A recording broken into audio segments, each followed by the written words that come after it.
Sir good morning sir. Good morning అమ్మ. Sir ఎంత time అయిపోయింది? ఇప్పటికి పావు గంట అయిపోయింది. Sir sir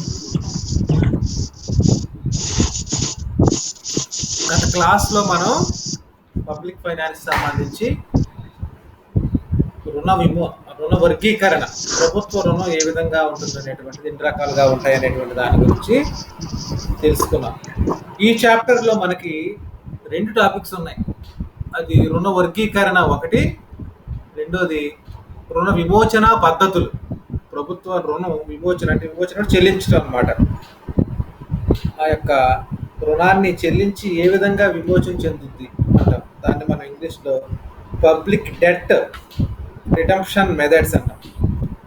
public debt, DEBT, debt redemption methods అంటాం. Public debt redemption methods. గత క్లాస్లో మనం ఈ ప్రభుత్వ రుణాన్ని అసలు ఎందుకు చేస్తుంది, చేయాల్సిన అవసరం ఉందా, రుణం చేయకోకుండా గడవదా ప్రభుత్వానికి, ఈ రుణంలో చేయటం ఎలాంటి వర్గీకరణ, ఎలాంటి పద్ధతుల ద్వారా రుణాన్ని తీసుకుంటుంది ప్రభుత్వం, అందులో ఉన్న రకాలేంటి, వాటి గురించి పూర్తిగా తెలుసుకున్నాం. ప్రభుత్వ రుణ వర్గీకరణ తర్వాత మనకి ఈ 2 టాపిక్స్లో రెండోది రుణ విమోచన పద్ధతులు. అయితే ప్రభుత్వం అప్పులు చేస్తుంది తప్పనిసరిగా, ముఖ్యంగా ఆధునిక కాలంలో ప్రస్తుతం అభివృద్ధి చెందుతున్న దేశాలు తప్పనిసరిగా అప్పు చేస్తున్నాయి.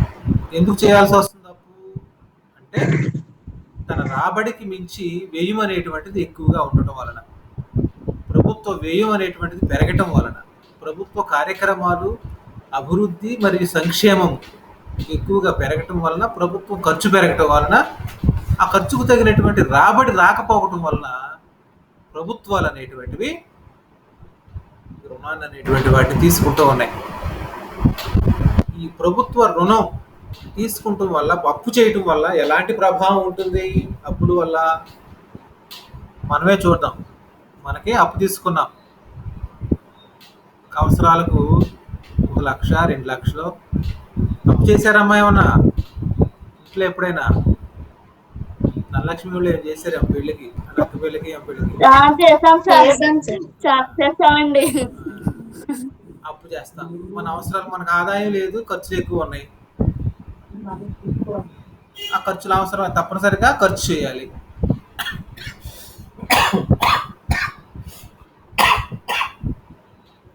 తప్పించుకోవటానికి రుణం ఈ పని లేదు, తప్పనిసరిగా చేయాల్సినటువంటి అవసరం ఏర్పడుతుంది. అలాగే ప్రభుత్వానికి కూడా రుణాలు అనేటువంటివి అభివృద్ధి కోసం, సంక్షేమం కోసం తప్పనిసరిగా చేయాల్సినటువంటి అవసరం అనేటువంటిది ఏర్పడుతుంది అన్నమాట. అయితే దీని ప్రభావం చూసుకుంటే అనుకూల ప్రభావాలు చాలా ఉంటాయి రుణం చేయడం వల్ల. చక్కగా పెళ్ళి అయిపోయింది ఫస్ట్ వాళ్ళు అప్పు చేయడం వల్ల కదా.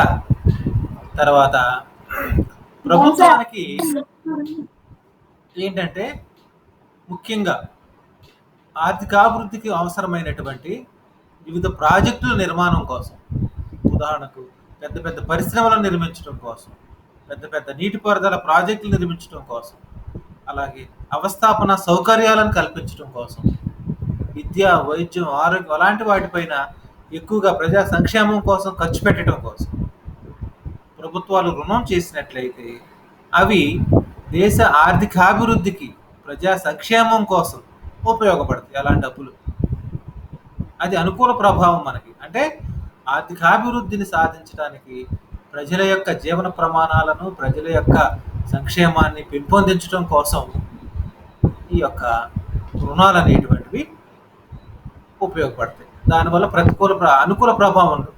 ఒకవేళ రాబోయేటువంటి రోజుల్లో పరిశ్రమలు ఎక్కువగా పెట్టడం, దానివల్ల ఆదాయం వచ్చింది అనుకోండి, ఆ ఆదాయం నుంచి రుణాలని తిరిగి చెల్లించవచ్చు.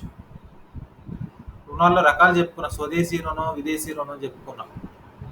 అది విదేశీ సంస్థలకే కావచ్చు, సంస్థలకే కావచ్చు, భారతదేశంలో ఉన్నటువంటి వ్యక్తులకే కావచ్చు, ఎవరికైనా సరే రుణం అనేటువంటిది తీసుకున్నప్పుడు తిరిగి కంపల్సరిగా చెల్లించాలి.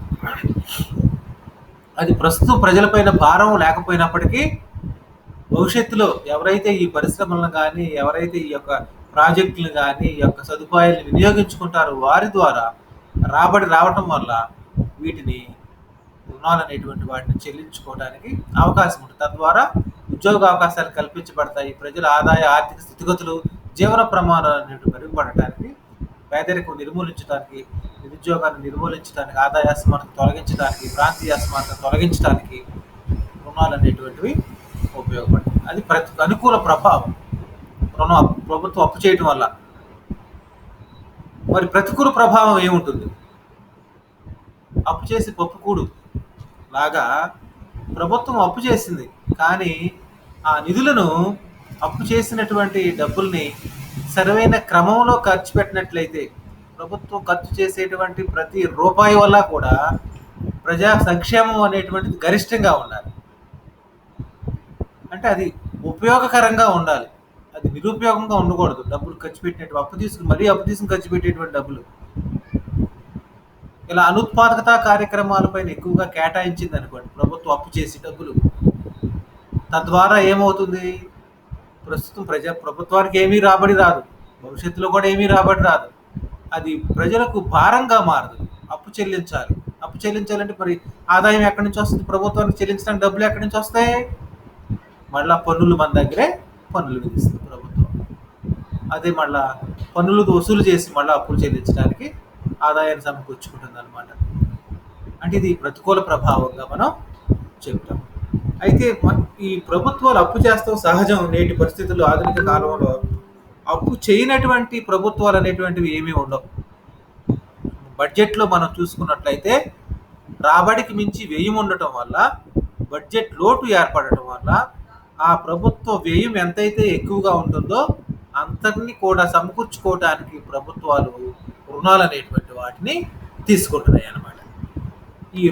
అయితే ఈ రుణాలు మంచిదే, కానీ మరి తీసుకున్నటువంటి రుణాలను తిరిగి చెల్లించలేకపోవడం చాలా దయనీయమైన పరిస్థితుల్లోకి ఏర్పడుతుంది.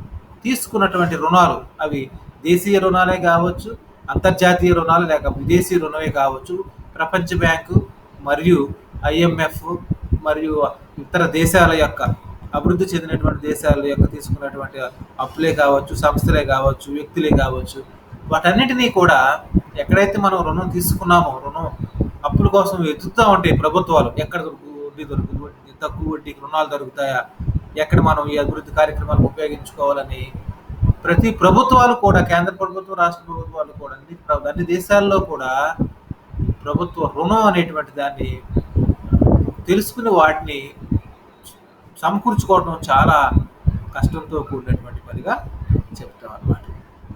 అయితే ఈ తీసుకున్నటువంటి రుణాలు ఏవైతే ఉన్నాయో వాటిని ఎన్ని సంవత్సరాలు తీసుకున్నారు? 5 సంవత్సరాలుగా, 10 సంవత్సరాలుగా, 25 సంవత్సరాలుగా, 40 సంవత్సరాలుగా, 50 సంవత్సరాలుగా, 100 సంవత్సరాలుగా అప్పు తీసుకున్నారా? మరి ఆ తీసుకున్నటువంటి కాల పరిమితి పూర్తయిన వెంటనే వడ్డీతో సహా మొత్తం చెల్లించాలి. కొన్నిసార్లు ఏం చేస్తున్నారు? ఈ ప్రతి సంవత్సరం కూడా వడ్డీని మాత్రమే చెల్లిస్తూ ఉన్నారు. అసలు అలాగే ఉంటా ఉంది కదా. ఏదేమైనప్పటికీ తీసుకున్నటువంటి రుణాలను సకాలంలో చెల్లించడాన్ని మనం రుణ విమోచన అంటాం. Debt redemption. ప్రభుత్వం తీసుకున్నటువంటి రుణాలు ఏవైతే ఉన్నాయో ఆ రుణాలను వడ్డీతో సహా ఏమీ మార్పు లేకోకుండా అసలు వడ్డీ మొత్తం అంతటినీ కూడా చెల్లించడాన్ని మనం ప్రభుత్వ రుణ విమోచన అంటాం. అయితే కాల పరిపక్వత గడువుకు కానీ అంతకు ముందు కానీ, అంటే 5 సంవత్సరాలు తీసుకున్నారు, 5 సంవత్సరాలు చెల్లిస్తామని, 5 సంవత్సరాలు అయిన తర్వాత అయినా చెల్లించవచ్చు, లేదా ముందైనా చెల్లించవచ్చు. వడ్డీతో సహా పూర్తిగా చెల్లించడం రుణ విమోచన అని అంటాం అనమాట. అది తాత్కాలికంగా కానీ శాశ్వతంగా కానీ ప్రభుత్వ రుణాన్ని విమోచన చేయటకు మనకి అనేకమైనటువంటి పద్ధతులు ఉన్నాయి. టెంపరీగా రుణాన్ని నుంచి విముక్తి పొందొచ్చు, అలాగే పర్మనెంట్గా పూర్తిగా మొత్తం చెల్లించేస్తా, అమ్మయ్య ఈ బాధ వదిలిపోయింది, మాకు ఈ వాటితో మొత్తం అంత అప్పు తీరిపోయింది అనేటువంటి సంతృప్తి కూడా ప్రభుత్వాలకు ఉంటాయి అన్నమాట. రుణ విమోచన అనేటువంటిది రుణాలు ఇచ్చే వారికి నమ్మకాన్ని బలపరిచి, రుణం తీసుకున్నటువంటి మనం ఉన్నాం, అప్పు తీసుకున్నాం, ఎక్కడ తీసుకున్నాం అప్పు? ఏదో డబ్బులు ఉన్న వాళ్ళ దగ్గరికి వెళ్ళి ప్రామిసరీ నోట్ రాసి మరి వడ్డీ అనేటువంటిది మరి నూటికి రూ. 3, రూ. 4 అలా వసూలు చేస్తూ ఉన్నారు. అంత ఎక్కువ వడ్డీకి అప్పు తీసుకుంటా ఉన్నాం. తీసుకున్నటువంటి రుణం మళ్ళీ సంవత్సరం అయిందో 2 సంవత్సరాలు చెల్లిస్తామని చెప్పాం ఆయనకి. అది మొత్తం తిరిగి చెల్లించేసాం. మనం ఏదో విధంగా కష్టపడో పనిచేసేది. తర్వాత మళ్ళీ అప్పు అడిగామనుకోండి, అప్పిస్తాడు ఎవడా? అరే ఈ భలే మనం తీసుకున్న డబ్బులు వడ్డీతో సహా చెల్లించేశాడు, ఇతనికి అప్పిస్తే మన డబ్బులు ఎక్కడికి పోవు, డబ్బులు మళ్ళీ మనకు తిరిగి చెల్లిస్తాడనే ఉద్దేశంతో, నమ్మకంతో మళ్ళీ మనకి రుణం అప్పు కావాలంటే అప్పిస్తాడు అనమాట. అలాగే ప్రపంచ దేశాల్లో కూడా ఈ యొక్క ప్రభుత్వాలు కూడా అంతర్జాతీయ సంస్థల నుంచి కానీ, ప్రభుత్వాల దగ్గర నుంచి కానీ, విదేశీ ప్రభుత్వాల దగ్గర నుంచి కూడా రుణం తీసుకుని తిరిగి చెల్లించినట్లయితే, పలానా దేశం బాగా రుణం చెల్లిస్తుంది అని మంచి పేరు ఉందనుకోండి, మళ్ళా రుణాలు మంజూరు చేస్తాయి. అలా కాకుండా తీసుకుని ఎగ్గొట్టేస్తే వాళ్ళకి అప్పు ఇవ్వకూడదు, ఎప్పుడు తీసుకుని ఎగ్గొట్టే చేస్తున్నారు అని ఎక్కడ ప్రపంచం చెడ్డ పేరు వచ్చేస్తుంది. ఎవరు కూడా మళ్ళీ తిరిగి మనకి అప్పు అనేటువంటిది పుట్టనివ్వరు కదా. అయితే ఈ రుణ విమోచన పద్ధతులు మనం ఒక్కొక్క పద్ధతిని మనం తెలుసుకో. రుణ విమోచన నిధి అనేటువంటిది ఒకటి ఉంటుంది, నిక్షేపణ నిధి లేదా రుణ విమోచన నిధి. మొట్టమొదటి పద్ధతి ఏంటంటే, ప్రభుత్వాలు రుణ విమోచన నిధి అనేటువంటి దాన్ని ఏర్పాటు చేసుకోవాలి ఫస్ట్. దాన్ని ఇంగ్లీష్లో సింకింగ్ ఫండ్ అంటాం. రుణ విమోచన నిధి అంటే ఏంటంటే, ప్రభుత్వం ఒక నిధిని ఏర్పాటు చేసుకుని ప్రతి సంవత్సరం కూడా తనకు వచ్చినటువంటి రాబడిలో ఆ నిధిలో జమ చేసి దాని ద్వారా రుణాలను చెల్లించినట్లయితే అలాంటి నిధిని మనం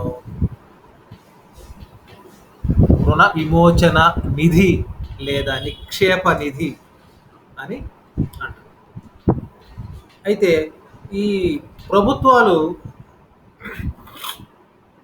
ఈ రుణ విమోచన ద్వారా, అంటే ప్రభుత్వ రాబడిలో ఏదైతే ప్రతి సంవత్సరం కూడా దాని యొక్క రాబడిలో కొంత భాగాన్ని అప్పు చెల్లించడానికి ఒక నిధిని ఏర్పాటు చేసి, రుణ విమోచన నిధి అనేటువంటి నిధిని దానికి డిపాజిట్ చేసినట్లయితే చాలా ఉపయోగకరమైనటువంటి పద్ధతి ఇది. ఎందువల్ల ప్రతి సంవత్సరం కూడా సిస్టమేటిక్గా అప్పులు చెల్లించడానికి ప్రభుత్వం డబ్బులు కేటాయిస్తుంది కాబట్టి, తనకు ఉన్నటువంటి రాబడిలో, పన్నుల ద్వారా వచ్చినటువంటి రాబడిలో కొంత మేరకు అప్పు చెల్లించడానికి కేటాయిస్తుంది కాబట్టి, ఇలా కేటాయించడం వల్ల అప్పు అనేటువంటిది సక్రమంగా సరైనటువంటి పద్ధతిలో తీర్చుకోవటానికి అవకాశం ఉంటుంది అన్నమాట. దేని ద్వారా, ఏ పద్ధతి ద్వారా? రుణ విమోచన నిధి అనేటువంటి పద్ధతిని లేదా నిక్షేప నిధి అనేటువంటి పద్ధతిని, సింకింగ్ ఫండ్ అనేటువంటి పద్ధతిని ఏర్పాటు చేసుకున్నప్పుడు ఇది సాధ్యపడుతుంది అన్నమాట. ఇది చాలా మంచి పద్ధతిగా ఈ రుణ నిక్షేపణ నిధి పద్ధతిలో, విమోచన పద్ధతిలో 2 రకాలైనటువంటి రుణ విమోచన నిధులు ఉంటాయి. ఆ రెండిటి ఏంటంటే, ఒకటి శాశ్వతమైనది మరియు అశాశ్వతం, అంటే స్థిరమైనది, అస్థిరమైనది. అంటే సింకింగ్ ఫండ్ అనేటువంటిది ఒక ప్రత్యేకమైన అప్పు కోసం ఏర్పాటు చేసామనుకోండి, ఇందులో ఫలానా అప్పు తీర్చడానికే ఈ నిధిని ఉపయోగించాలి అన్నప్పుడు ప్రత్యేకమైనటువంటి ఫండ్ అంటాం, స్పెషల్ ఫండ్ అంటాం, స్పెషల్ సింకింగ్ ఫండ్ అంటాం దాన్ని. అంటే ఈ ఫలానా దేశానికి లేదా ప్రపంచ బ్యాంకుకి అప్పు తీర్చడానికి మాత్రమే ఈ రుణాన్ని ఉపయోగించాలని కండిషన్ పెట్టుకుంటారు. స్పెషల్ ఫండ్ అంటాం, స్పెషల్ సింకింగ్ ఫండ్. రుణ విమోచన కోసం ప్రత్యేకమైనటువంటి దాన్ని ఏర్పాటు చేస్తారన్నమాట. అలాగ ప్రభుత్వం ఏం చేస్తుందంటే, ఈ రుణ విమోచన నిధిలో కొంత దాన్ని ప్రతి సంవత్సరం కూడా జమ చేస్తూ ఉంటుంది. దాన్ని మనం స్థిర నిక్షేప నిధి లేక స్థిర రుణ విమోచన నిధిని అంటాం. రెండోది అస్థిర రుణ విమోచన నిధి. ప్రభుత్వం వద్ద మిగిలిన నిధులు ఉంటాయో, ఎప్పుడైతే ఉంటాయో, అంటే మిగిలిన నిధులు లేవనుకోండి, దాంట్లో డబ్బులు జమ చేయరు. అంటే ఈ సంవత్సరం ఆదాయం కన్నా వ్యయం ఎక్కువగా ఉంది, డబ్బులు తక్కువ ఉన్నాయి, మరి అలాంటప్పుడు రుణ విమోచన నిధికి డబ్బులు అనేటువంటి వాటిని జమ చేయరు. అస్థిరమైనటువంటి సింకింగ్ ఫండ్లో, రుణ విమోచన నిధిలో ఎప్పుడైతే డబ్బులు ఉంటాయో అప్పుడు మాత్రమే దీంట్లో డబ్బులు అనేటువంటి వాటిని జమ చేస్తూ ఉంటారు. ఈ పద్ధతిలో రుణ విమోచన క్రమంగాను నిదానంగాను జరుగుతుంది. ప్రభుత్వ రాబడి నుండి నిక్షేప నిధిని ఏర్పాటు చేయాలి, కానీ రుణ వనరులతో కాదని డాల్టన్ అనేటువంటి ఆర్థికవేత్త అన్నాడు. ఏమన్నాడంటే, డాల్టన్ అప్పు తీసుకుని మళ్ళీ రుణ విమోచన నిధికి జమ చేయడం కాదు, అప్పుకి మళ్ళీ ఇంకో కొత్త అప్పు చేయడం కాదు, అప్పు తీర్చడానికి కొత్త అప్పు చేయడం కాదు, అది మంచి పద్ధతి కాదంటాడు డాల్టన్. మరి అక్కడ అప్పు తీర్చడానికి ఏం కావాలంటాడు? మనకు ఉన్నటువంటి రాబడి వనరులు పెంచుకోవాలి. రాబడి పెంచుకోవటం వల్ల అప్పుడు రుణాన్ని అనేటువంటి దాన్ని చెల్లించినట్లయితే అది మంచి పద్ధతిగా ఉంటుందని డాల్టన్ అనేటువంటి అతను వివరించాడు. రుణ విమోచన పద్ధతిలో మొట్టమొదటిది రుణ విమోచన నిధిని ఏర్పాటు చేయుట. రుణ విమోచన నిధి, సింకింగ్ ఫండ్ అంటాం. సింకింగ్ ఫండ్ వల్ల 2 రకాలుగా విభజిస్తాం. ఒకటి స్థిర రుణ విమోచన నిధి, అస్థిర రుణ విమోచన నిధి. ప్రతి సంవత్సరం రెగ్యులర్గా అప్పు తీర్చడానికి ప్రభుత్వం తన రాబడిలో కొంత భాగాన్ని జమ చేస్తూ ఉన్నట్లయితే దాన్ని స్థిర నిధి అని, డబ్బులు ఉన్నప్పుడు మాత్రమే, రాబడి ఎక్కువగా ఉన్నప్పుడు మాత్రమే ఈ నిధికి రుణాన్ని చెల్లించడానికి నిధులను జమ చేసినట్లయితే దాన్ని అస్థిర నిధి అని అంటాం. అంటే ఈ స్థిర నిధులు అస్థిర నిధులు కాకుండా ప్రత్యేకమైనటువంటి అప్పులు తీర్చడానికి స్పెషల్ సింకింగ్ ఫండ్ అంటాం. ఏదైతే ఒక రుణం తీర్చడానికి ప్రత్యేకమైనటువంటి రుణం, ఆ రుణ డబ్బులు జమ చేసిందో ఆ అమౌంట్ అంతా కూడా దానికి మాత్రమే, ఆ రుణాన్ని తీర్చడం కోసం మాత్రం ఉపయోగిస్తారు. వేరే దానికి దీన్ని ఉపయోగించరు అన్నమాట. స్పెషల్ సింకింగ్ ఫండ్ అంటారు. ఈ 2 కాకుండా. ఓకే, ఇది మొట్టమొదటి పద్ధతి. ప్రభుత్వం రుణాన్ని చెల్లించడానికి అనుసరించేటువంటి పద్ధతి రుణ విమోచన అవ్వటానికి ఇలాంటి ఫండ్ అనేటువంటిది ప్రతి సంవత్సరం కనుక ఏర్పాటు చేసుకున్నట్లయితే ప్రభుత్వం సిస్టమేటిక్గా తన అప్పులు తీర్చుకోవటానికి, మరి క్రమబద్ధంగా చెల్లించడానికి, అసలు వడ్డీని కూడా చెల్లించడానికి ఉపయోగపడుతుందని ఆర్థికవేత్తల యొక్క అభిప్రాయం. మరి రెండో పద్ధతి, రుణ విమోచన కోసం ఉన్నటువంటి రెండో పద్ధతి అదేంటంటే బడ్జెట్ మిగులు పద్ధతి. బడ్జెట్ అంటే ఏంటి? ప్రతి సంవత్సరం కూడా ప్రభుత్వాలు తమ యొక్క రాబడి ఎంత ఉంది, తమ యొక్క వ్యయం ఎంత ఉంది, వ్యయ రాబడులను తెలియజేసేటువంటి ఒక పట్టిక బడ్జెట్ అంటే. ఈ బడ్జెట్ని ప్రతి సంవత్సరం కూడా అన్ని దేశాలు కూడా ప్రవేశపెట్టుకుంటూ ఉంటాయి. మేము ఈ సంవత్సరం, రాబోయేటువంటి సంవత్సరం, ఆర్థిక సంవత్సరంలో ఇంత ఖర్చు చేయాలనుకుంటున్నాం, దీనికి ఇంత ఖర్చు, దీనికి ఇంత ఖర్చు చేయాలనుకుంటున్నాం, మొత్తం మీద ఖర్చు ఎంత అవుతుంది, వ్యయం ఎంత అవుతుంది, మరి పన్నుల ద్వారాను ప్రభుత్వ వీటి ద్వారా రాబడి, సేవల ద్వారా ప్రభుత్వానికి రాబడి ఎంత వస్తూ ఉంది, ఆదాయం, పబ్లిక్ రెవెన్యూ ఎంత రాబోతా ఉంది, దీని నుంచి మేము ఎంత వసూలు చేయాలనుకుంటున్నాం, ప్రభుత్వ రాబడి వస్తుందని మేము ఊహిస్తూ ఉన్నాం. అప్పుడు జమ చూసుకుంటారనమాట. ఏంటి? బేరీజ్ వేసి చూసుకుంటారు. ప్రభుత్వ వ్యయం ఎంత ఉంది, ప్రభుత్వ రాబడి ఎంత ఉంది. రాబడి కన్నా వ్యయం ఎక్కువగా ఉందనుకోండి, అది లోటు బడ్జెట్ అంటాం. ఖర్చు ఎక్కువగా ఉంది, రాబడి తక్కువగా ఉంది. రాబడి ఎక్కువగా ఉండి ఖర్చు తక్కువగా ఉందనుకోండి, వ్యయం తక్కువగా ఉందనుకోండి, దాన్ని ఏమంటామంటే మిగులు బడ్జెట్ అంటాం, సర్ప్లస్ బడ్జెట్. అది ప్రతి దేశాలకి కూడా ఇవి చాలా అవసరం, మిగులు బడ్జెట్ ఉండటం. అయితే ఆధునిక కాలంలో ఏ ప్రపంచంలోని ఏ దేశానికి కూడా మిగులు బడ్జెట్ లేక అనేటువంటిది ఎక్కడ కనిపించట్లేదు. ఆదాయానికి మించి వ్యయం అనేటువంటిది ఎక్కువగానే ఉంది. ఆర్థిక అభివృద్ధి కార్యక్రమాలు, సంక్షేమ కార్యక్రమాలు అన్ని దేశాలు అమలుపరచడం వల్ల లోటు బడ్జెట్టే కానీ, అంటే ఆదాయానికి మించి వ్యయం ఎక్కువగా ఉన్నప్పుడు ఏం చేస్తున్నాయి, ఆ వ్యయాన్ని సమకూర్చుకోవడం కోసం ప్రభుత్వాలు రిజర్వ్ బ్యాంక్ దగ్గర లేకపోతే ఇతర దగ్గర పద్ధతుల్లోనో ఎక్కడొకక్కడ ఆ వ్యయాన్ని సమకూర్చుకోవడానికి, రాబడిని రావడం కోసం అప్పులు అనేటువంటి వాటిని చేస్తున్నాయి అన్నమాట. అలాగే ప్రతి సంవత్సరం రుణంలో కొంత భాగాన్ని చెల్లించడానికి ప్రభుత్వాలు ఇప్పుడు మిగులు బడ్జెట్ విధానాన్ని అనుసరించేవి ఒకప్పుడు. కానీ ఇప్పుడు లోటు బడ్జెట్ విధానాన్ని, సర్వసాధారణమైన బడ్జెట్లోని రాబడిలో ప్రతి సంవత్సరం కొంత మొత్తాన్ని అసలు మరియు వడ్డీ చెల్లిస్తున్నారు. ఏదో తమకు ఉన్నటువంటి బడ్జెట్లో ఇంత 100కి 10 రూపాయలు ఏదో చెల్లించడం, లేకపోతే వడ్డీ చెల్లించడం, అలాంటిది మాత్రమే చేస్తున్నారు. కానీ ఏ మేరకు ఈ రుణ చెల్లింపులపై బడ్జెట్ వనరులను కేటాయిస్తారో ఆ మేరకు ఆస్తులను, ప్రాజెక్టులపై మరియు పెట్టుబడులకు అవసరమైనటువంటి మూలధనాలపై వ్యయం చేయడం అనేటువంటిది తగ్గిపోతుందని చెప్తాం. ఎందుకని తగ్గిపోతుంది అంటే, మరి ఈ ప్రభుత్వానికి ఉన్నటువంటి రాబడిని అభివృద్ధి కార్యక్రమాలకు మరియు ఈ మూలధనాన్ని పెట్టుబడి కోసం, ప్రాజెక్టులు, తర్వాత పెద్ద పెద్ద పరిశ్రమలకు ఖర్చు పెట్టుకోవడానికి, ఆదాయం సృష్టించిన వాటిపైన ఖర్చు చేయాలి. కానీ ఆ రాబడిని అప్పులు చెల్లించడానికి ఉపయోగిస్తున్నాం అనుకోండి, అప్పుడు ప్రభుత్వానికి అభివృద్ధి కార్యక్రమాల కోసం ఈ నిధులు అనేటువంటివి కొరతగా ఉంటాయి అన్నమాట. మరి అలాంటప్పుడు చాలా ఇబ్బందికరమైనటువంటి పరిస్థితులు ఏర్పడతాయి. అంటే ప్రతి దేశంలో కూడా మిగులు బడ్జెట్ అనేటువంటిది ఉండటం లేదు. అయినా ఏదో కొద్దో గొప్ప బడ్జెట్ మిగులు లేకపోయినా, లోటు బడ్జెట్ ఉన్నప్పటికీ కూడా రుణాలు చెల్లించడం కోసం ప్రభుత్వాలు పద్ధతులు అనేటువంటి వాటిని అనుసరిస్తూ ఉన్నాయన్నమాట. ఇది మరి రెండో పద్ధతి. రెండో పద్ధతి ఏంటి? బడ్జెట్ మిగులు పద్ధతి, లేక మిగులు బడ్జెట్, సర్ప్లస్ బడ్జెట్. నెక్స్ట్ మూడోది వార్షిక అంతిమ చెల్లింపుల పద్ధతి, యాన్యువల్ టెర్మినిటీస్ అంటాం వీటిని. వార్షిక అంతిమ చెల్లింపుల పద్ధతి. మరి ఈ పద్ధతిలో ఏమవుతుందంటే రుణాన్ని తీసుకున్న తర్వాత దాన్ని కొన్ని పార్ట్స్గా డివైడ్ చేస్తారు. ఉదాహరణకి ఒక 10 సంవత్సరాలకు రుణం తీసుకున్నాం, 10 లక్షలు తీసుకున్నాం, 10 లక్షలు సంవత్సరానికి 1 లక్ష చెల్లిస్తాం.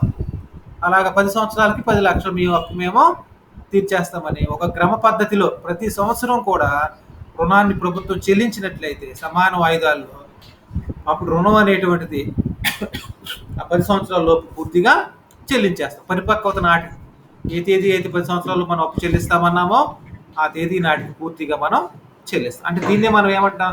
వాయిదా పద్ధతి అంటాం. వాయిదా పద్ధతుల్లో మనం రుణాన్ని అనేటువంటి దాన్ని ఒకేసారి 10 సంవత్సరాల తర్వాత చెల్లించడం కాకుండా ప్రతి సంవత్సరం భారం కాకుండా ప్రతి సంవత్సరం ఎంత కొంత తీసుకున్నటువంటి అప్పును చెల్లిస్తూ ఉన్నట్లయితే దాన్ని మనం ఏమన్నామంటే సంవత్సరానికి ఎంత చెల్లిస్తాం, యాన్యువల్గా సంవత్సరానికి ఎంత యాన్యువల్ టెర్మినిటీస్, వార్షిక అంతిమ చెల్లింపుల పద్ధతి అంటాం. ఇది ఒక మంచి పద్ధతి కదా. ఎందుకంటే ఒకేసారి రుణం చెల్లించం కాబట్టి కొద్దిగా రుణం కడతా ఉన్నాం కాబట్టి అంత భారంగా అనిపించదు. ఎంతో కొంత అప్పు ఒకవైపున అప్పు కూడా మనం తీసుకున్న అప్పు కూడా తీరుతూ ఉంటుంది అనమాట. అంతే నాకు ఇష్టమైన తీరిపోతూ ఉంటుంది కదా, ప్రతి సంవత్సరం చెల్లిస్తూ ఉంటుంటే అలా మిగిలిపోద్దా, లేకపోతే అప్పు తీసుకున్న అప్పు కూడా అలాగే ఉండిపోద్ది. మళ్ళీ మొత్తం కట్టమంటారు, ఆఖరికి కట్టమంటారు కదా. చెల్లించినప్పుడు మళ్ళా తిరిగి కట్టాల్సినటువంటి అవసరం ఉండదు అనమాట. ఈజీగా ఈ యొక్క వార్షిక అంతిమ చెల్లింపుల పద్ధతి ద్వారా మనం ఎక్కువగా తక్కువ బడ్జెట్తో మనం అప్పు తీర్చుకోవడానికి ప్రభుత్వాలకు అవకాశం అనేటువంటిది ఏర్పడుతుంది. ఎన్ని పద్ధతులు నేర్చుకున్నాం అప్పుడు కిషోర్? ధనలక్ష్మి, మొట్టమొదటి పద్ధతి ఏంటి? రుణ విమోచన పద్ధతి. రుణ విమోచన నిధి ఏర్పాటు పద్ధతి. మౌనిక కాదు, నేను అడిగింది ధనలక్ష్మిని.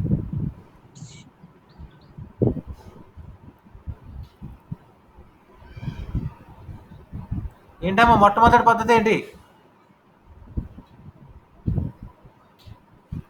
ఉందా ధనలక్ష్మి? ఉందా సార్? ధనలక్ష్మి సార్ వాళ్ళ హస్బెండ్ మాట్లాడుతున్నాను సార్. బాబు ఆమెకి పాఠం పోతుంది ఇక్కడ. వాష్రూమ్కి వెళ్ళింది సార్, వాష్రూమ్కి వెళ్ళింది. సరే, నెక్స్ట్ వన్ క్యాపిటల్ లేవీ మెథడ్. నాలుగోది మూలధనానికి పై విధించేటువంటి పన్ను. ఇది ఒక పద్ధతి అన్నమాట. అప్పులు తీర్చుకోవడానికి ఇది ఒక పద్ధతి. ఇదేంటంటే దేశంలో ఉన్నటువంటి మూలధనం ఎక్కువగా కలిగినటువంటి పారిశ్రామికవేత్తలు కానీ మరియు ఇతర సంపన్నులు కానీ ఎవరైతే ఉంటారో, ఆదాయం ఎక్కువగా ఉన్నటువంటి వారు ఎవరైతే ఉన్నారో వారిపైన, వారికి ఉన్నటువంటి మూలధనం పైన ప్రభుత్వం ఏం చేస్తుందంటే పన్ను విధిస్తుంది. దాని ద్వారా ఏమవుతుంది? ధనిక వర్గాలకు ఈ యొక్క పన్ను విధించేటువంటి శక్తి ఎక్కువగా ఉంటుంది కాబట్టి వారు ఈ పన్నుని చెల్లించడానికి ఇష్టపడతారు. దాన్నే మనం పురోగామి పన్నులు అన్నాం. ఆదాయం ఎక్కువగా ఉన్నటువంటి వారిపైన ఎక్కువ పన్ను వేసేటువంటి విధానం ప్రోగ్రెసివ్ ట్యాక్స్ అన్నాం. ప్రోగ్రెసివ్ ట్యాక్స్ పురోగామి పన్ను అంటే ఆదాయం ఎక్కువగా ఉన్న వారిపైన ఎక్కువ పన్ను, తక్కువ ఉన్నటువంటి వారిపైన తక్కువ పన్ను విధించేటువంటి దాన్ని మనం పురోగామి పన్నులని పేర్కొంటాం. అంటే ఇక్కడ ఎవరికైతే ఈ పెట్టుబడిదారులు ఎక్కువ మంది ఉన్నారో వాళ్ళకు ఉన్నటువంటి సంపదల పైన, వారికి ఉన్నటువంటి మూలధనం పైన ఎక్కువగా పన్నులు విధించడం ద్వారా ప్రభుత్వాలు రాబడిని అనేటువంటి వాటిని సమకూర్చుకుంటాయి. డాల్టన్ అనేటువంటి ఆర్థికవేత్త దీన్ని సమర్థించాడు. ధనికులపై ఎక్కువ భారం వేసినప్పటికీ కూడా ప్రాబ్లం ఏమి ఉండదు, ప్రభుత్వానికి చక్కగా ఆదాయం వస్తుంది, దాని ద్వారా అప్పులు తీర్చుకోవడానికి అవకాశం ఏర్పడుతుంది అని చెప్పాడు అనమాట. అయితే ఈ పద్ధతి ధనిక వర్గాలకు, అరే మేము ఎంత సంపాదించుకుంటున్నాం, అనవసరంగా ప్రభుత్వానికి డబ్బులు కట్టేస్తున్నాం, ట్యాక్సులు కట్టేస్తున్నాం, మా పైన ఎక్కువ ట్యాక్స్ విధిస్తున్నారు అని వాళ్ళు ఆ ట్యాక్స్ ఎగ్గొట్టడానికి కూడా ఇష్టపడతారు. ప్రభుత్వానికి పన్ను చెల్లించడానికి కూడా వాళ్ళు ఇష్టపడరు. అందువల్ల వారికి ఎంత మనం పనిచేసినా ఎంత సంపాదించిన ప్రభుత్వానికే కడుతున్నాంగా, ఎందుకు వచ్చిందిలే అని వాళ్ళు వాళ్ళ యొక్క ఉత్పత్తిని కూడా మానివేసేటువంటి, వాళ్ళ మూలధనాన్ని ఉపయోగించి ఉత్పత్తిగత శక్తిని కూడా తగ్గించుకోవడానికి వాళ్ళకి అవకాశం ఏర్పడతా ఉంటుంది అన్నమాట. అంటే వాడు పని చేయాలనే శక్తి, ఆసక్తి తగ్గిపోతుంది ఇలాంటి పన్నులు విధించడం వల్ల ప్రభుత్వాలు. అందుగురించే ఈ హిక్స్ అనేటువంటి ఆర్థికవేత్త మరియు షిర్రాస్ అనేటువంటి ఆర్థికవేత్తలు ఇరువురు కూడా, హిక్స్ మరియు షిర్రాస్, ఫిండి షిర్రాస్ మధ్యార్ హిక్స్, వీళ్ళు ఏమన్నారంటే ఈ పద్ధతి క్యాపిటల్ లేవీ పద్ధతి మంచిది కాదు, ధనికుల యొక్క ఆదాయం ఎంతో, ఎవరి దగ్గర ఎంత ఉందో అనేటువంటి దాన్ని తెలుసుకోవడం, అంచనా వేయడం చాలా కష్టమైనటువంటి పని వారి సంపదని అని ఈ డాల్టన్ ఏమో సమర్థిస్తే, హిక్స్ మరియు షిర్రాస్ అనేటువంటి ఆ ఇరువురు ఆర్థికవేత్తలు కూడా ఈ యొక్క క్యాపిటల్ లేవీ పద్ధతిని వాళ్ళు విమర్శించడం జరిగిందనమాట. ఇది 4వ పద్ధతి. ఇప్పటికి 4 మెథడ్స్ అయ్యాయి. మళ్ళీ ఫస్ట్ నుంచి లాస్ట్ నుంచి ఫస్ట్కి వెళ్దాం పట్టండి. 4వది ఏంటి? క్యాపిటల్ లేవీ పద్ధతి, క్యాపిటల్ లేవీ మెథడ్. 3వది ఏంటి? 3వ పద్ధతి ఏంటమ్మా? కృష్ణవేణి, దీనికి ముందు చెప్పుకున్నది ఏంటి? కిషోర్, 3వ పద్ధతి ఏం చెప్పుకున్నాం? కిషోర్ లేడు సార్. కృష్ణవేణి, 3వ పద్ధతి ఏంటమ్మా? వార్షిక అంతిమ చెల్లింపుల పద్ధతి. ఎవరిని పిలుస్తావు? వాళ్ళు ఆల్రెడీ రెస్పాండ్ కండి అమ్మా. యాన్యువల్ టెర్మినిటీస్, అంటే ప్రతి సంవత్సరం కూడా చెల్లించటం తప్ప క్రమబద్ధంలో. 2వది ఏం చెప్పుకున్నా? మిగులు బడ్జెట్ పద్ధతి, లేదు బడ్జెట్ మిగులు పద్ధతి. ఫస్ట్ది ఏం చెప్పుకున్నా? రుణ విమోచన నిధి, సింకింగ్ ఫండ్. రుణ విమోచన నిధి అన్నా నిక్షేప నిధి అన్నా ఒకటే. నెక్స్ట్ మనం 5వ దాని దగ్గరికి వెళ్దాం. రీఫండింగ్ మెథడ్ లేక పునఃస్థాపన పద్ధతి. చాలా ఇంపార్టెంట్ ఇది, పునఃస్థాపన పద్ధతి అంటాం. అంటే ఏంటంటే ప్రభుత్వాలు అప్పు తీసుకున్నాయి, 10 సంవత్సరాల దాన్ని పరిపక్వత అవుతుంది, 10 సంవత్సరాలకు తప్పనిసరిగా చెల్లించాలి అనుకుందాం. అయితే ఏం చేస్తున్నారంటే వీళ్ళు ఈ 10 సంవత్సరాలు అవ్వకుండానే 5-6 సంవత్సరాలు అయింది అనుకుందాం. 5-6 సంవత్సరాలు అయిన తర్వాత, అంటే ప్రతి సంవత్సరం అప్పు కట్టట్లా, ముందుగానే ఏం చేస్తున్నారంటే ఆ అప్పుని తీర్చడం కోసం ఏం చేస్తున్నారంటే, ఈ ప్రస్తుతం తీసుకున్నటువంటి అప్పుకి ఎక్కువ వడ్డీ ఉందనుకోండి, మనకి ఎక్కడ తక్కువ వడ్డీకి డబ్బులు దొరుకుతున్నాయి అనుకో, డబ్బులు అప్పు ఇస్తున్న వాళ్ళు ఉన్నారు. ఈ ప్రపంచ బ్యాంక్ అయితే 4% వడ్డీకి అప్పులు ఇస్తాయి. ప్రపంచ బ్యాంక్ దగ్గర ఎక్కడో వాళ్ళు అయితే, కాకపోతే ఏంటంటే వాళ్ళు రకరకాల అప్పు ఇవ్వడానికి చాలా షరతులు విధిస్తారు. వాళ్ళు ఆ షరతులకు ఒప్పుకుని దాని సంతకం పెడితేనే వాళ్ళు అప్పులు అనేటువంటి వాటిని మంజూరు చేస్తారు. తర్వాత ఈ తక్కువ వడ్డీకి మనం ప్రస్తుతం తీసుకున్నటువంటి అప్పు 10 సంవత్సరాల్లో చెల్లించాలి. మనం 10 సంవత్సరాలు అవ్వకోకుండా అసలు వడ్డీని ఏం చేస్తారంటే, ఈ వడ్డీ ఎక్కువగా ఉంది కాబట్టి తక్కువ వడ్డీకి వచ్చేటువంటి అప్పులు ఎక్కడన్నా ఉన్నాయేమో చూసుకుని తక్కువ వడ్డీకి అప్పు తీసుకుని ఆ డబ్బుల చేత ఈ పాత అప్పును అనేటువంటి దాన్ని తీర్చివేయటం అనమాట. రీఫండింగ్ మెథడ్ అంటాం దీన్ని, పునఃస్థాపన పద్ధతి. రుణం పరిపక్వత చెందినప్పుడు దాని స్థానంలో కొత్త బాండ్లు మరియు జారీ చేయే పద్ధతిని పునఃస్థాపన పద్ధతి అంటారు. కొన్ని సమయాల్లో పరిపక్వ సమయానికి ముందే రుణ విమోచన చేయవచ్చు. సాధారణంగా ఎక్కువ వడ్డీ రేటు గల పాత రుణాలను చెల్లించుటకు ప్రభుత్వం తక్కువ వడ్డీ రేటు గల కొత్త రుణాలను సేకరిస్తుంది. రుణభారం చాలా ఎక్కువగా ఉన్నప్పుడు మరియు ఇతర మార్గాల నుండి ఈ రుణాలు సేకరించడం కష్టమైన సమయాల్లో ప్రభుత్వం ఇలాంటి పద్ధతిని అనుసరిస్తుంది అన్నమాట. ఈ పద్ధతి వల్ల ఒక ప్రమాదం కూడా ఉందంట. అదేంటంటే పాత అప్పులు చెల్లించడం కోసం కొత్త అప్పు చేయడం వల్ల ప్రమాదం ఏముందంటే అప్పులు అనేటువంటి వాటిని నిరంతరం వాయిదా వేయడం జరుగుతుంది. అంటే పాత దాని బదులు కొత్తది మనకి కళ్ళ ముందు కనపడతా ఉంటుంది అప్పు. మళ్ళీ దీన్ని మళ్ళీ చెల్లించడానికి, దీని అప్పు తీర్చడానికి మళ్ళీ ఇంకొక అప్పు చేయాల్సి వస్తూ ఉంటుంది. ఇలాగా అప్పుల మీద అప్పులు, అప్పుల మీద అప్పులు, పాత అప్పులు చెల్లించడానికి కొత్త అప్పులు అనేటువంటి వాటిని నిరంతరం వాయిదా వేయటం అనేటువంటిది జరుగుతూ ఉంటుంది అన్నమాట. అందుగురించి దానికి ప్రభుత్వానికి రుణభారం అధికమయ్యేటువంటి ప్రమాదం ఉందన్నమాట దీనివల్ల. ఇది పునఃస్థాపన పద్ధతి వల్ల, రీఫండింగ్ మెథడ్ వల్ల. ఓకే, ఎన్నైనా ఇప్పటికీ?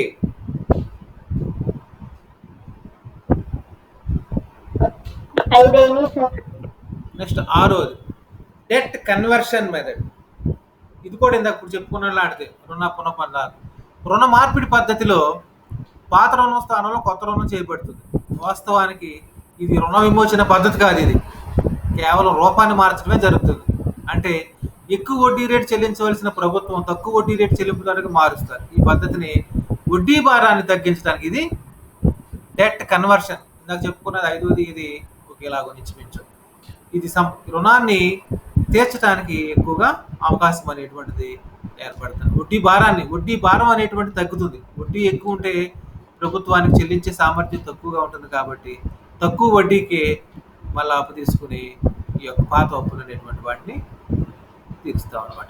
అది చూడండి, బ్యాంకులు కూడా చేస్తూ ఉంటాయి. మనకు ఒక అప్పు ఉంది అనుకోండి, ఇప్పుడు అప్పుకు బదులు కొత్త అప్పు ఇచ్చి ఆ కొత్త అప్పులో నుంచి పాత అప్పు మొత్తం మినహాయం చేసుకుంటారు వాళ్ళు కదా. ఇలాంటివి కూడా జరుగుతుంది. డెట్ కన్వర్షన్ అంటాం దాన్ని.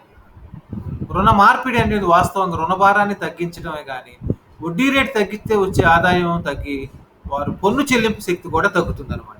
ఎవరైతే రుణదాతలు ఉన్నారో వారికి వడ్డీ రేటు తగ్గించడం వల్ల వాళ్ళకి వచ్చేటువంటి ఆదాయం తగ్గి వాళ్ళు పన్ను కట్టడానికి ఇష్టపడరు అనమాట. అప్పుడు పన్నుల రాబడి కూడా తగ్గుతుంది అనమాట.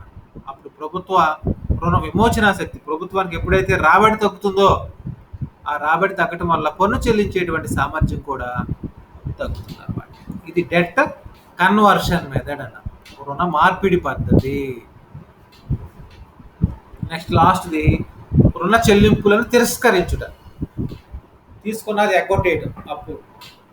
వాస్తవానికి ప్రపంచంలో ఏ దేశం కూడా ఇలాంటి పనులు చేయదు. ప్రపంచ బ్యాంకు దగ్గర నుంచి కానీ, తర్వాత అంతర్జాతీయ ద్రవ్యనిధి దగ్గర నుంచి కానీ, ప్రపంచ అభివృద్ధి చెందినటువంటి బాగా దేశాల దగ్గర నుంచి అప్పు తీసుకున్నప్పటికీ కానీ, లేకపోతే ఇంకా అంతర్జాతీయ సంస్థల నుంచి కానీ, వ్యక్తుల దగ్గర నుంచి కానీ ప్రభుత్వాలు అప్పు తీసుకున్నప్పుడు ఆ అప్పుని తిరిగి ఎగ్గొట్టేయచ్చు అనేటువంటిది ఇది పద్ధతి అనమాట. కానీ వాస్తవంగా ఏ దేశము కూడా తీసుకున్నటువంటి అప్పుని తిరిగి చెల్లించకుండా ఉండదు. ఎంతో కొంత కొద్దిగా వడ్డీతో సహా ఎంతో కొంత చెల్లిస్తుంది, కానీ అసలు కట్టడం లేకపోతే వడ్డీ కట్టడం అలా వాయిదా వేసుకుంటూ వస్తుంది. కానీ నేను చెల్లించను, మీ అప్పు నువ్వేం చేసుకుంటావు చేసుకో అని ప్రభుత్వాలు అనం. అలా అంటే అంతర్జాతీయంగా ఆ దేశానికి బ్యాడ్ రిమార్క్ వచ్చేస్తుంది. ఫలానా దేశంలో అప్పు తీసుకుంటే మళ్ళీ తిరిగి చెల్లించరు కాబట్టి ఆ దేశానికి ఎవరో అప్పులు ఇవ్వద్దని అందరూ అనుకుంటారు. సంస్థలు కానీ, వ్యక్తులు కానీ, పారిశ్రామికవేత్తలు కానీ, వాణిజ్యవేత్తలు కానీ వీళ్ళందరూ కూడా అప్పుని ఇవ్వడానికి నిరాకరిస్తారు. అయితే మనకి 1917 సంవత్సరంలో మనకి రష్యా విప్లవం వచ్చింది. రష్యా విప్లవం వచ్చినప్పుడు ఏం చేసిందంటే రష్యా దేశం ఆ విప్లవం అయిపోయిన తర్వాత ప్రభుత్వానికి రాబడి తక్కువగా ఉంది. మొత్తం డబ్బులన్నీ యుద్ధానికే ఖర్చు చేసేసింది రష్యా విప్లవంలో. మరి రాబడి తక్కువగా ఉంది, తీసుకున్న అప్పులు అలాగ ఉన్నాయి. అందుగురించి అప్పుల్ని మేము తిరిగి చెల్లించమని చెప్పేసేసి 1917లో. అలాగే 1850 ఆ సంవత్సరంలో బ్రిటన్ కూడా ఇలాంటి పద్ధతిని అనుసరించింది అనమాట. కానీ ఆధునిక సమాజాలు ఏవి కూడా, ఆధునిక ప్రభుత్వాలు లేక ఆధునిక దేశాలు ఇలాంటి పద్ధతుల్ని అనుసరించవు. ఇది పేరు ప్రఖ్యాతులకు సంబంధించినది, ఒక దేశం యొక్క ప్రతిష్టకు సంబంధించినటువంటిది. కాబట్టి దాని యొక్క పేరు ప్రఖ్యాతులు కాపాడుకోవాలంటే ఆ తీసుకున్నటువంటి అప్పుని సక్రమంగా తిరిగి చెల్లించాలి. ఇవి మనకి 7 కూడా రుణ విమోచన పద్ధతులు. నేను ఫస్ట్ నుంచి మళ్ళా లాస్ట్కి వెళ్తున్నా చూడండి, లాస్ట్ నుంచి ఫస్ట్కి వెళ్తా చూడండి. 7వది ఇప్పుడు అందరూ చెప్పాలి కరెక్ట్గా. ఏంటిది 7వది? ఏంటి? చెప్పండి, అందరూ చెప్పండి. రుణ చెల్లింపులను తిరస్కరించుట. లిక్విడేషన్ మెథడ్, తీసుకుని ఎగ్గొట్టేయటం. అలాంటి పని చేయమాకండి ఎప్పుడు, మళ్ళీ అప్పు ఎవరు మనకి ఎవరు.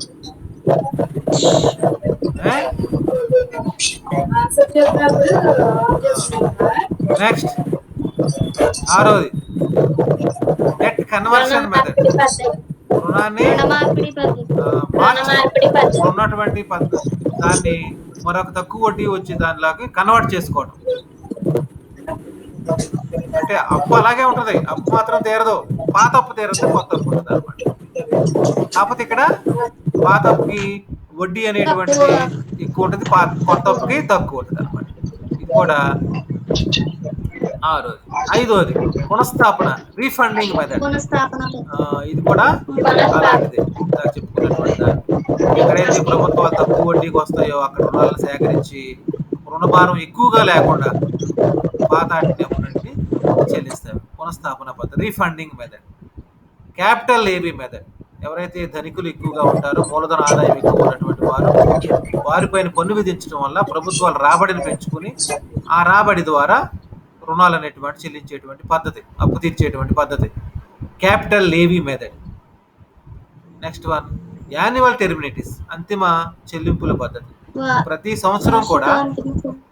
సంవత్సరం కూడా ప్రభుత్వాలు సిస్టమేటిక్గా తీసుకున్నటువంటి అప్పుని చెల్లిస్తూ ఉన్నట్లయితే, క్రమ పద్ధతిలో సంవత్సరానికి ఎంత అని వాయిదా పద్ధతిలో చెల్లిస్తూ ఉన్నట్లయితే దాన్ని మనం వార్షిక అంతిమ చెల్లింపుల పద్ధతి అంటాం. ఈజీగా అప్పు ఎప్పటికైతే తీసుకుంటాం ఒకేసారి చెల్లించడం అయితే అప్పు కష్టమైనటువంటి పని, కానీ వాయిదా పద్ధతిలో కొద్దిగా చెల్లించుకుంటున్నాం కాబట్టి అటు ప్రభుత్వానికి భారంగా ఉండదు, ఆఖరికి అప్పు కూడా తీరుతుంది అనమాట.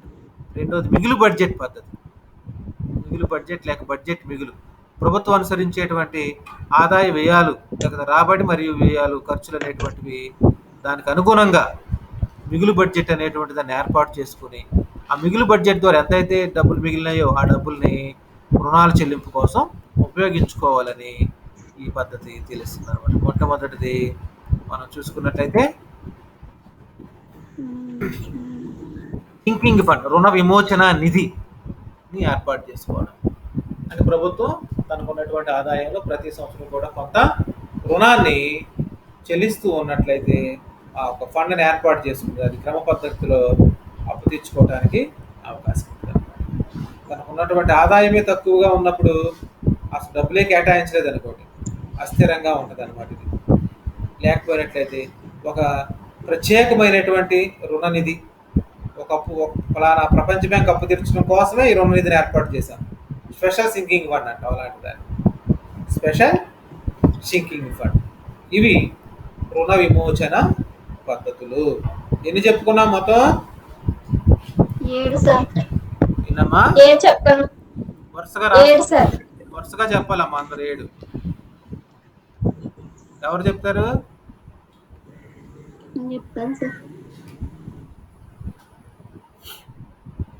నేను చెప్తాను సార్. చెప్పమ్మా. రుణ విమోచన నిధి ఏర్పాటు పద్ధతి సార్. నిక్షేప నిధి నిక్షేపన్న రుణ విమోచన పద్ధతి ఒకటే, రైట్. నెక్స్ట్ సెకండ్ వన్ మిగులు బడ్జెట్ పద్ధతి సార్. Very good. వార్షిక అంతిమ చెల్లింపుల పద్ధతి సార్. యాన్యువల్ టెర్మినేటిస్ మూడోది. నెక్స్ట్ క్యాపిటల్ లేవీ పద్ధతి.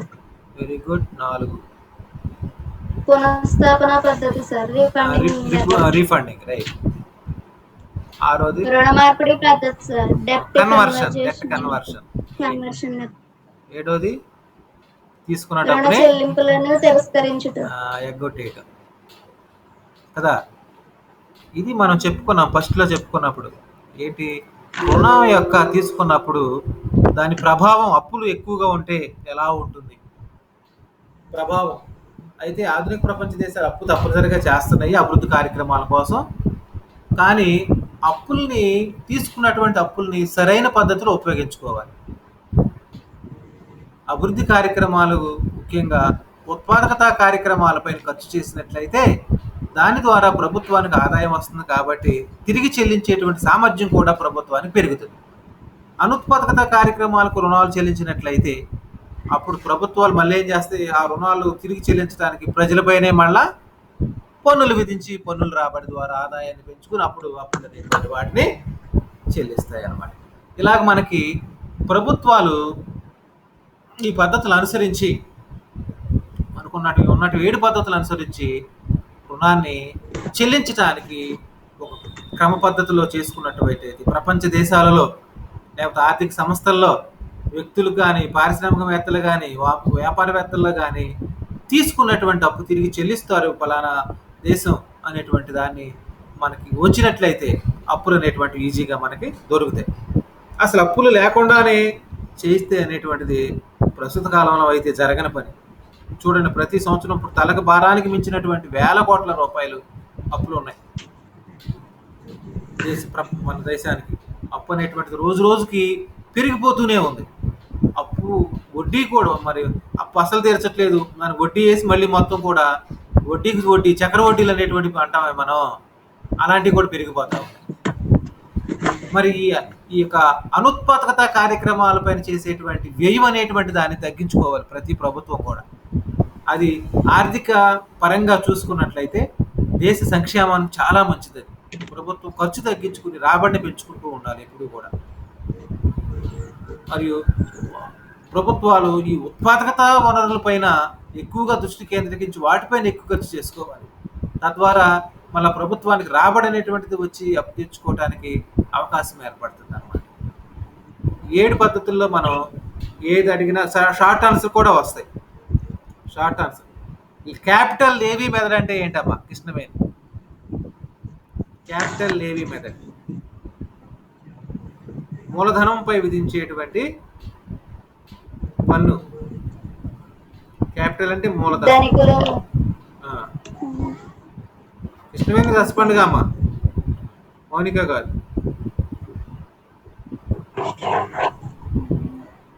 క్యాపిటల్ లేవీ మెథడ్ అంటే ఏంటి? అప్పు తీర్చడానికి ఈ పద్ధతి ఎలా ఉపయోగపడుతుంది? మంచి పద్ధత కాదు, ఎవరు మంచి పద్ధతి అన్నారు, ఎవరు మంచి పద్ధతి కాదన్నారు దీన్ని. క్యాపిటల్ లేవీ మెథడ్ చెప్పదేంటి? ఆ పిల్లగా ఉందా అసలా?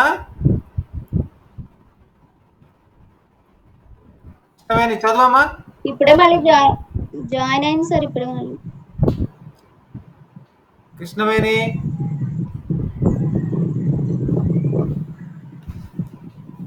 క్యాపిటల్ లేవీ మెథడ్ అంటే ఏంటి?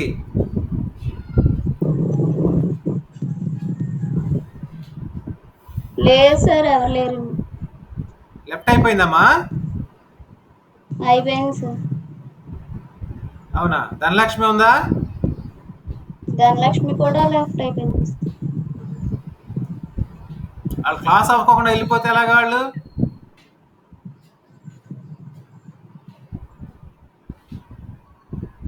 మళ్ళీ 12ంటికి క్లాస్ ఉంది మనకి, 12ంటికి జాయిన్ కాండి. క్లాస్లో చెప్తాను. Okay sir. Okay sir. Kishore ఉన్నాడా? కిషోర్ కూడా లేదు సార్.